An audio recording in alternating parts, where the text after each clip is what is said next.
A day in a life as a teacherpreneur, mom of three na lumalaban sa buhay kahit walang kalaban, ganern. Pak! Oh, see, ang transformation na to dira, guys. Grabe ka paspas.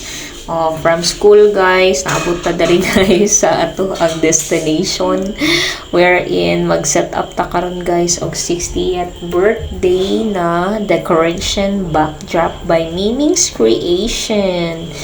Yes guys, gikan tag duty, so pinaabtik lang ni nauna na diri ang ato ang mga backup, so nag-finishing touches na lang taan ni guys. Salamat kayo sa mga backup na to dira guys.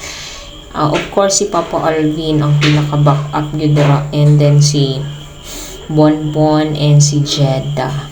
Muna kong always mga backup sa party decorations guys.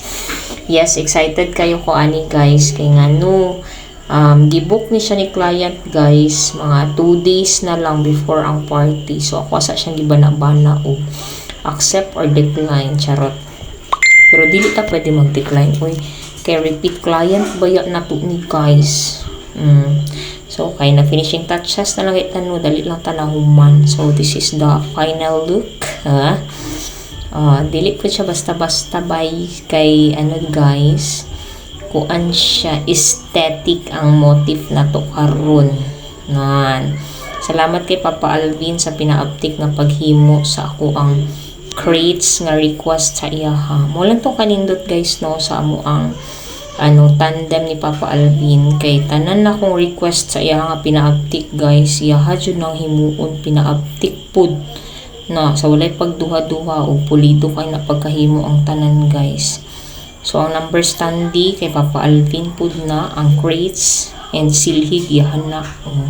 Look at the number standee. Bongga jud siya guys, basta na number standee kay ma-emphasize yun ang edad guys. Hayag kaayo siya. And then the cake stand, nice kaayo siya. Naka-aesthetic po dira guys ang ato ang chair, celebrant chair. Pak! Mana siya guys pag walay light. And of course, na-ay lighting ana siya guys. Diba? So for your party needs guys, just message our page lang. Anytime, basta available lang ko guys. Kaya syempre, thank you so much for all of your support. Bye bye guys!